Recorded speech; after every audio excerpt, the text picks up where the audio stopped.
Much for involving me today. It's been wonderful to be here and hear some truly excellent and deeply thoughtful contributions, and also the sister at the start. Your words really struck me in a visceral way and moved me to tears in some way. I'm so proud and honoured to share the stage with you today. Delul is somebody who should be given the highest respect in the city of Manchester. But instead, an MP and deputy leader of the Labour Party, Angela Rayner, who has herself received funding from Trevor Chin, a key Israel lobbyist in this country, saw fit to allow this beautiful man whose family was stolen from him to be assaulted, abused, and ejected from the room.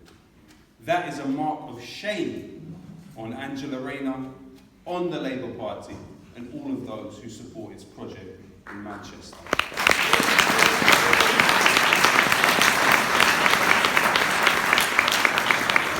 And I hope it is because of the experience of Delul and others within Manchester that you will see the Labour Party project in Manchester fail in the next election. It has to and it must. On this question that we have here today, we have to first look at the political unit that we are part of and the way that it is involved in a nuts and bolts logistical way with the genocide happening in Gaza. We at Declassified UK have evidence of 9 Israeli military jets that landed in this country throughout the period of bombing Gaza. We also have evidence of over 70 British spy missions flown by the R1 shadow plane over the top of Gaza during this period. Now the R1 shadow plane, one of its specialities is target acquisition. Therefore, we have to question what has been the role of this spy plane in Israel's campaign. In addition to that, we know there's been over 50 RAF flights that have gone directly to Tel Aviv from the British base in Akrotiri in Cyprus. Those planes that have done those journeys, we don't know the contents of them, but they are planes that are capable of carrying military hardware. Another layer of British complicity in this genocide can be seen in US flights that have gone from that base in Cyprus. It's just a simple flight of 45 minutes to Tel Aviv. Now, Britain has a secret military agreement with Israel, which was signed in 2020. We do not know what is stipulated by that deal when either side enters hostility, as the Zionist entity considers itself to have done following October 7th. So then the question has to be asked, what are the conditions that exist within that deal, and what is Britain doing with these flights? We need to obtain that information as soon as possible.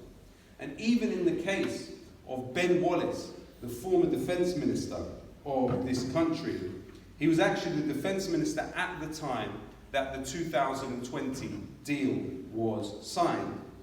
And he has gone on record as effectively accusing Israel of committing war crimes in Gaza.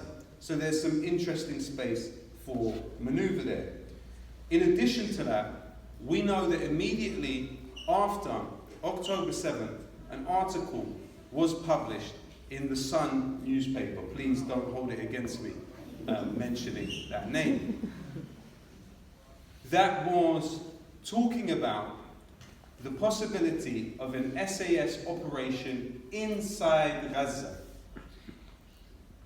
That is the British Special Forces having activity inside Gaza. Now, what followed that?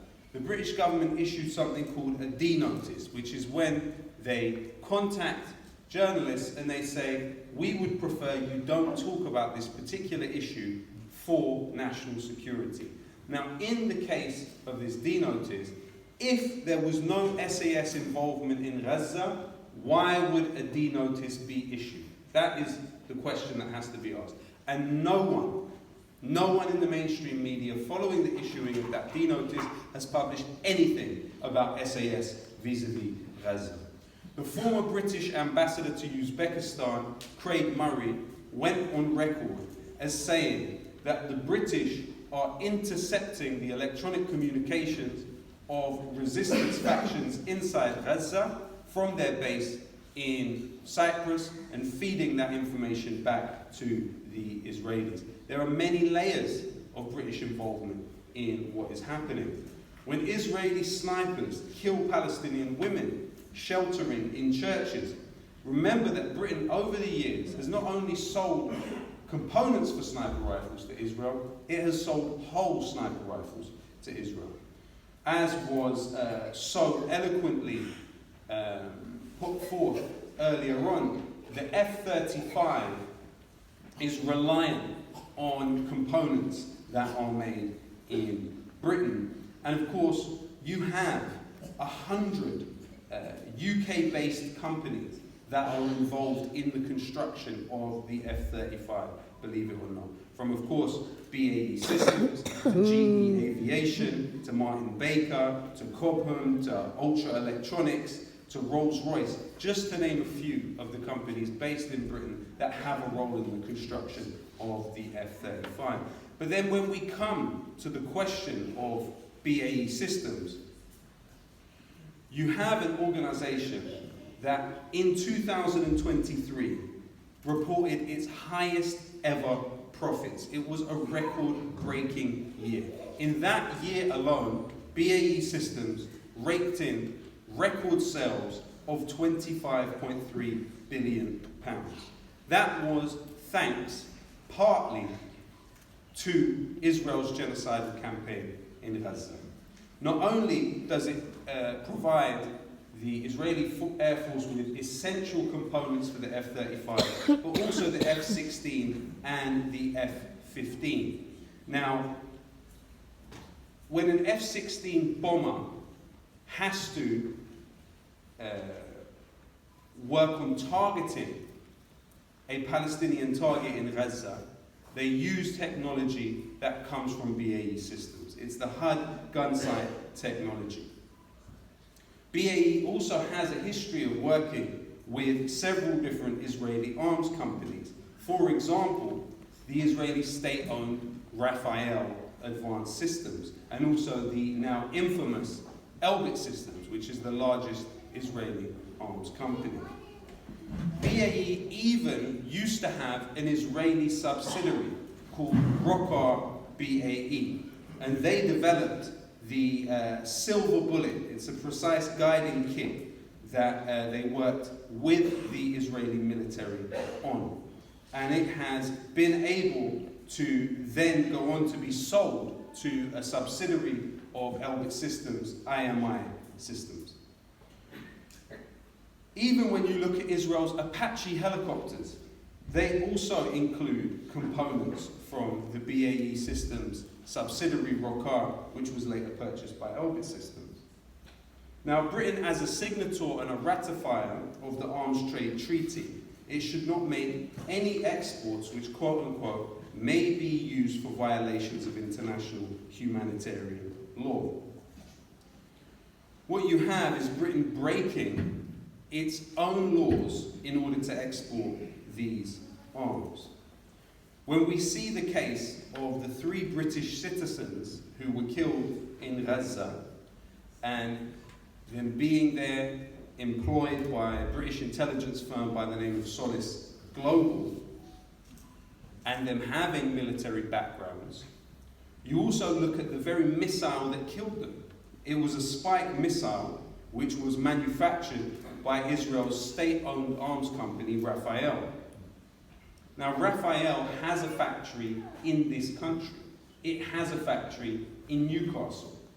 And not only did the British government not take any action, 2 days later, David Cameron okayed arms sales to Israel. 2 days after this had taken place. And actually, in the case of Raphael in Newcastle, it's through a company called Pearson Engineering.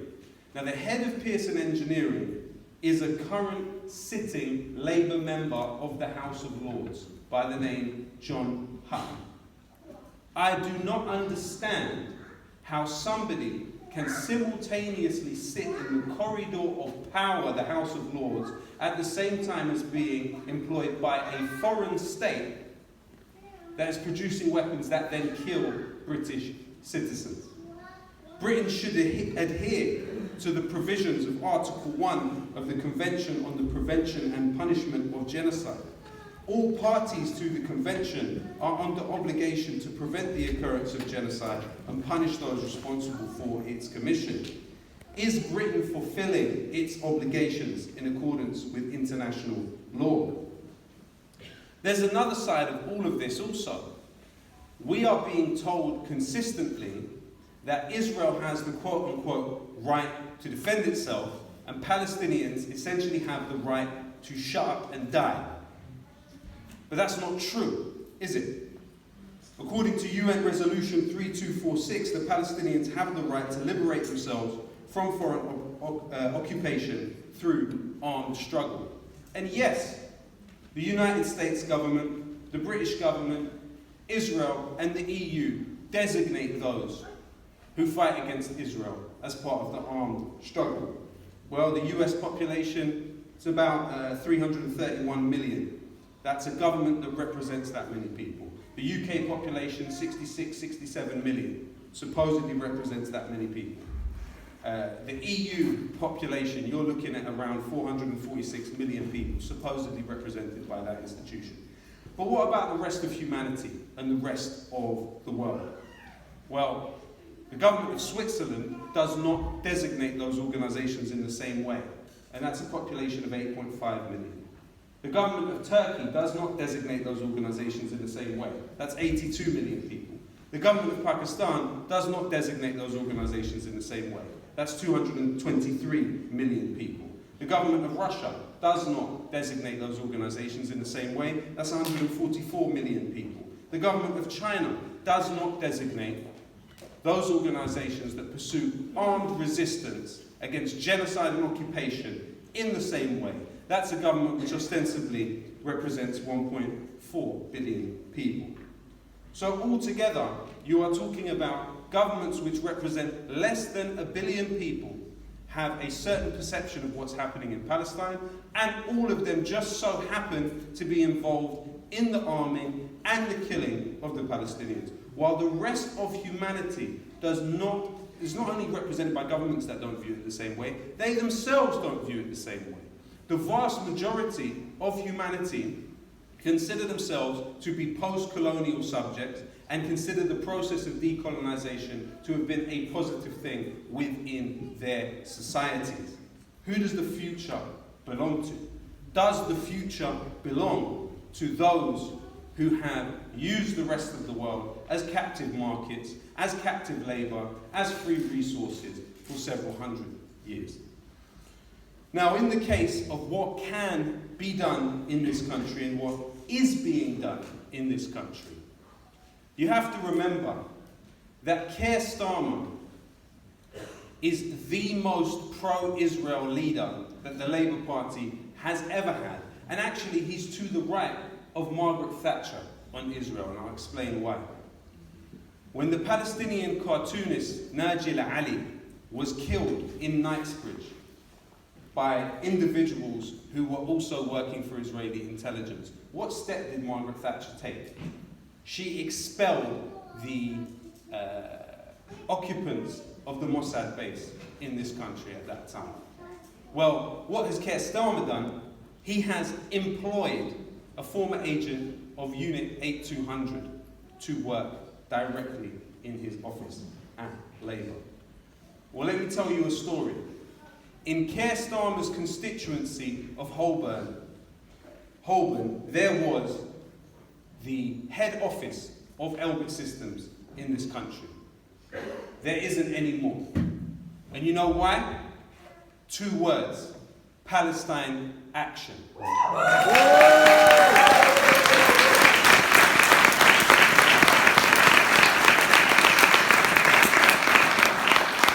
Palestine action is the tip of the spear. It is the water that breaks down rock. And when Palestine action enter a factory and smash the contents, that is an expression of the masses, not only within this country, but of humanity. We have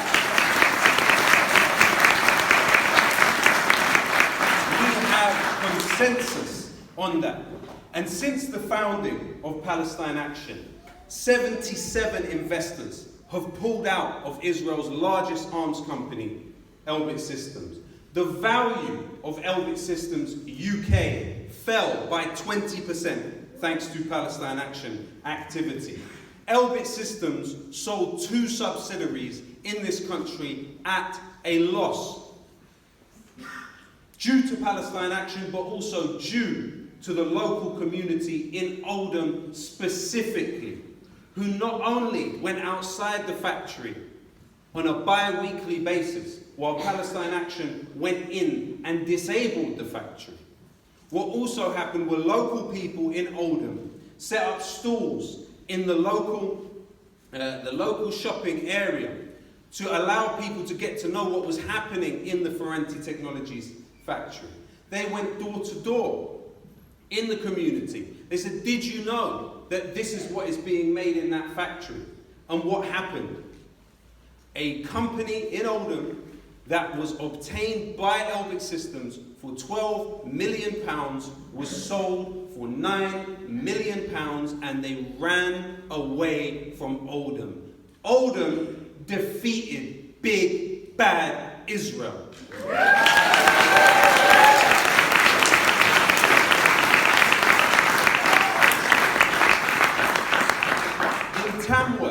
In Tamworth, you had a subsidiary of Elbit Systems by the name of Elite KL that was manufacturing cooling units for Israeli tanks.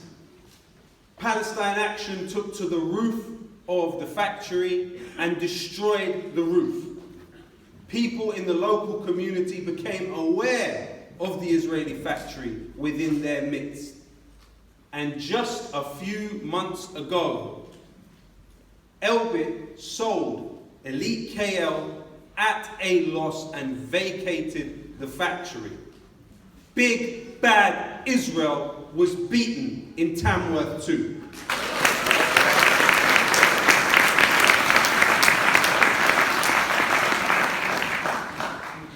Elbit Systems was even dumped by its UK recruiter, IO Associates, thanks to the activity of Palestine Action and the people of Manchester, who made their presence felt at IO Associates and said, if you support this genocidal entity, then we will make your business hard to carry out. And IO Associates cancelled all affiliation with Elbit Systems. You even had the property manager of Elbit Systems, Fisher German, cancelled their contract. You even had the logistics company, which was one of the few companies in this country that has the permission from the government to transport military hardware, also cancelled their contract with Elbit Systems because it has been rendered a toxic brand. And most of all, the most unbelievable of all, through the activity of Palestine Action, the British Ministry of Defence cancelled £280 million worth of contracts with Elbit Systems. Why? And this is the exact phrase that was used in Defence Procurement Minister Alex Chalk's statement. He said it is about the issue of operational sovereignty. And that speaks to the nature of a company like Elbit Systems as an arm of a foreign state with a genocidal agenda. There are so many ways in which in Britain we are importing methods of data collection and control that were developed upon the Palestinians. So for instance, in this country, when the police hack the phone of an individual, they use an Israeli intelligence firm by the name of Celebrite. Now Celebrite is staffed and led by alumni of Unit 8200, the Israeli military intelligence unit, the equivalent of GCHQ. The very data of the Ministry of Defense in this country, of the NHS, of the Home Office, of the Foreign Office, is stored by a company that goes by the name Oracle. Who and what is Oracle and where did it come from? Oracle was developed and named after a CIA project and developed to serve the CIA, an individual by the name Larry Ellison. Larry Ellison is the fourth richest man in the world. He is also the largest donor to the Israeli military in the history of the Friends of the IDF organization. But more than that, he offered the directorship of Oracle to Benjamin Netanyahu. So what I'm saying is that the very company which handles the data of the Home Office, the Foreign Office, the Ministry of Defense, and the NHS offered its directorship to Benjamin Netanyahu. That enough should be cause for rebellion. Even moreover, you have the current CEO of Oracle, Safra Katz, who carries the alleged Israeli nationality. She stated that if any of our employees have a problem with our support for Israel, then they can find another company to work for. How is this accepted? It gets even worse. There's an organization in this how is it that these contracts have been procured? Now that's an important point here. You have an organization which exists in the British Embassy in Tel Aviv. That organization is called the UK Israel Tech Hub. It is staffed by former Israeli military and intelligence personnel, and it is headed by the former Director General of the Israeli Finance Ministry, a gentleman by the name of Haim Shani. This exists inside the British Embassy. It's called the UK Israel Tech Hub. Its function is to procure public contracts for Israeli tech companies. It is funded by the British Ministry of Trade, by the British Foreign Office, and the embassy itself. So the British government is funding an organization to procure contracts in Britain for Israeli companies. And here's where it gets interesting. Not only is Celebrite a company that got the contract to hack phones in this country, Nice Systems, a subsidiary of Elbit Systems, also not only has the contract for the facial recognition CCTV in Glasgow, but it has contracts to help the police with investigations in this country. Haim Shani, who heads the UK Israel Tech Hub, was simultaneously the director of Celebrite and the director of Nice Systems. This is an open and shut case of a conflict of interest and, frankly, in my personal opinion, corruption. What is Israel planning next? Where is this going? What will happen? There is an organization by the name of the Temple Institute, which is working for the destruction of Al-Aqsa and the replacement of the compound with a temple that the Zionist movement believes to have existed at two junctures in human history. But the Temple Institute is not at odds with the Israeli state. It is funded by the Israeli Ministry of Culture, and it is funded by the Israeli Ministry of Education, and it was even funded by a sitting deputy defense minister.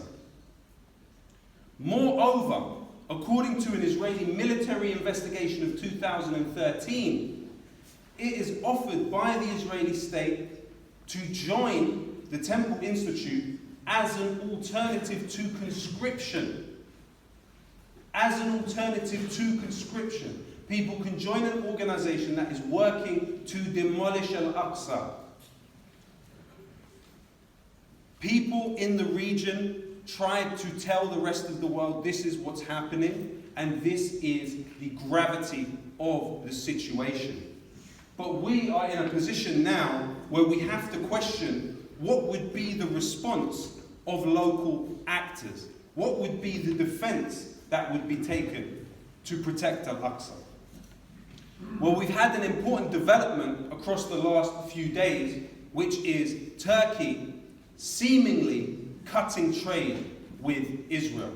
Just so we are aware, in 2022, trade between Israel and Turkey was worth $10 billion. The question has to be also, what will happen to the pipeline that runs from Azerbaijan to Israel, because it runs through Turkey. If Turkey was to cut it, then you are seeing a significant portion of Israel's oil simply not being delivered. What about the Saudi government? Well, the Saudi government has hacked the phones of its own citizens using the Israeli intelligence company Celebrite and the NSO group, which of course came up with the Pegasus spyware. So the question of will Saudi normalize or not, when Jamal Khashoggi was killed, he had Pegasus spyware on his phone. The NSO group is an arm of the Israeli government. Normalization already happened.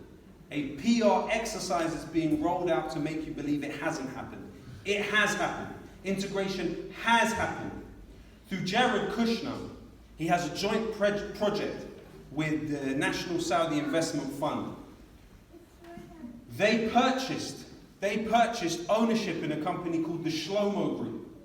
The Shlomo Group is an Israeli company which builds the ships for the Israeli Navy, and since October 7th has boasted about directly equipping two key units in the Israeli military, the Shaldag unit and one other one.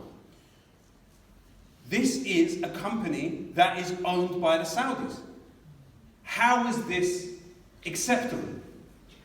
The UAE also uses Celebrite, the same company that hacks phones in this country. And even the Pakistani intelligence services also use Celebrite. Unbelievable. These are all documented facts that can be verified within seconds. Indonesia, a booming civilization and population, even they have used 4 Israeli intelligence companies. They have outsourced the functions of their security services to 4 Israeli intelligence companies, the NSO, Kandiro, Wintigo, and Intelexa, from 2018 to now. So we are seeing the political elites of the world making the decision about who they stand with. But we have choices. We have choices. The thing to remember is that if you don't fight, you definitely will not win. But if you do fight, you can win. And we are now at a situation where we can no longer lose ourselves in a sentimentalism that looks at the issue through the lens of our emotions. We have to apply strategic moves to achieve clear objectives within this country. Because Palestine Action has shown us that there are certain pressure points within the Zionist operation in this country that when some pressure is applied to them, they respond as an open door. They tell us that resistance is futile. What we tell them is that resistance is fertile, and we will continue.